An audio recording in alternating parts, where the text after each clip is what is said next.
আসন্ন বিধানসভা নির্বাচনের প্রাক্কালে জেলায় জেলায় শাসক দলের অন্দরের অশান্তিতে তুঙ্গের রাজনৈতিক তরজা। এবারের ঘটনা মালদার হরিশ্চন্দ্রপুরে বিধায়ক তাজমুল হোসেনের নিজের গড়, যেখানে সামান্য ক্রিকেট টুর্নামেন্টকে কেন্দ্র করেই তুঙ্গে রাজনৈতিক তরজা। একদিনের ব্যবধানে বিধায়কেরই পঞ্চায়েত এলাকা মহেন্দ্রপুরে তৃণমূলের উদ্যোগে দুটি টুর্নামেন্ট। জানা যায় মঙ্গলবারের টুর্নামেন্টের উদ্যোক্তারা ছিলেন বিধায়কের অনুগামী। টুর্নামেন্টের ব্যানারে ছিল তাজমুল হোসেনের ছবিও, কিন্তু বিতর্কের সূত্রপাত দ্বিতীয় টুর্নামেন্টে। বৃহস্পতিবার ওই ক্রিকেট খেলায় এক প্রকার ব্রাত্য ছিলেন বিধায়ক তাজমুল হোসেন। ব্যানারে ছবি তো দূরের কথা, রমরমা শুধুই জেলা পরিষদের সদস্য বুলবুল খানের। ব্যানারেও ছবি একমাত্র পঞ্চায়েত সদস্যের। দলের অন্দরে কি এবার পক্ষপাতিত্ব চরমে? যদিও এই ব্যাপারে স্পষ্ট কিছু বললেন না বিধায়ক তাজমুল হোসেন। না, আপনি কি কাজ করেননি মানুষের জন্য?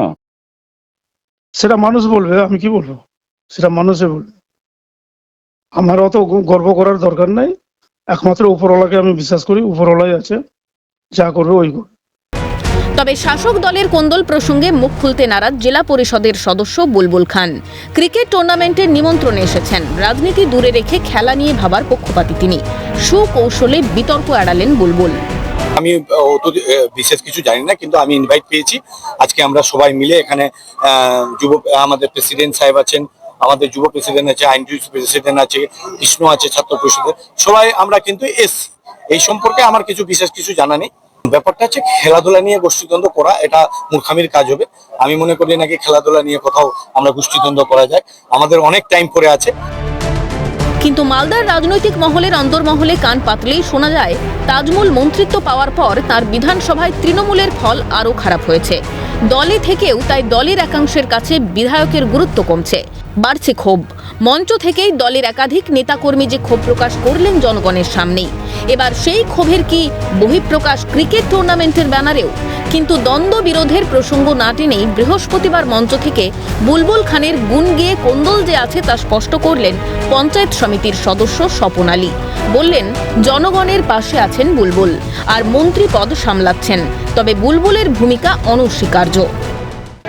না, বুলবুল খান যা কাজ করেছে, বুলবুল খান একটা সামান্য জেলা পরিষদের মেম্বার, সাধারণ জেলা পরিষদের মেম্বার হয়ে এলাকায় সমগ্র এলাকা জুড়ে যেভাবে সাধারণ গরিব মানুষের পাশে, অসহায় মানুষের পাশে, কৃষকের পাশে, শ্রমিকের পাশে যেভাবে পাশে দাঁড়াচ্ছে এবং তার সীমিত অর্থের বিনিময়ে যে ক্ষুদ্র বেতন পায় সেই টোটাল বেতনটা সাধারণ মানুষের মধ্যে বিলিয়ে দেয়। মানুষের বিপদের দিনে করোনা, বন্যা সবসময় মানুষের পাশে যেভাবে পাশে থেকেছে, আমরা সেটাই তুলে ধরছি। হ্যাঁ, মন্ত্রী চেয়ারে বসে আছেন, সরকারের যে প্রকল্প আছে সেই প্রকল্পের নির্দিষ্ট প্রকল্পের মধ্যে আমি যতটা পারছি কাজ করছি। একটা পরিবার যখন বড় হয় কিনা দেখবেন আপনি, তখন পরিবারের মধ্যে দেখবেন হয়তো একটা ভাই হয়তো আজকে কিছু একটা করলে আর একটা ভাই দেখবেন আরও কিছু করার একটা তাগিদা থাকে। এই যে একটা টিম টিএমসিপির একটা পার্ট যারা কালকে 3 তারিখ খেলা করালো, আর একটা পার্টের ওদের ইচ্ছা হলো না আমরা একটু ভালো কিছু করে দেখাই, তাই ওরা ভালো কিছু করে দেখার জন্য আজকে আরেকটা হচ্ছে টুর্নামেন্ট। এখানে কোনো গোষ্ঠীকণ্ডলের কিছু নেই।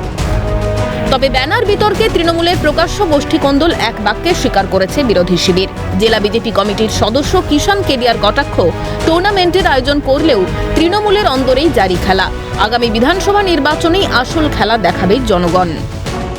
সারা পশ্চিমবাংলায় কেন হরিশ্চন্দ্রপুর বিধানসভাতে খেলা হচ্ছে ঠিকই, কিন্তু ওদের মধ্যেই খেলা হচ্ছে যে কোন দল আগে জায়গা দখল করবে, মাটি দখল করবে। 2026-এ সামনে বিধানসভার ভোট, এই ভোটের মধ্যে মানুষ খেলা কাকে বলে ওদেরকে বুঝিয়ে দিবে। মঞ্চ থেকে নেতৃত্বদের বিতর্কিত মন্তব্য, বিধানসভায় নতুন মুখের দাবি, অস্বস্তি বাড়ছে শাসকের, তা বলাই বাহুল্য। রাজ্যের সর্বত্র শাসক দলের একতা কম আর বিরোধ বেশি, তাও অস্বীকারের প্রশ্ন ওঠে না। কিন্তু এই বিরোধ জনকল্যাণে বাধা হবে না তো? তাছাড়া দল কি অস্বস্তিতে পড়বে না? প্রশ্ন কিন্তু থেকেই যায়। অভিষেক সাহার রিপোর্ট, ক্যালকাটা নিউজ।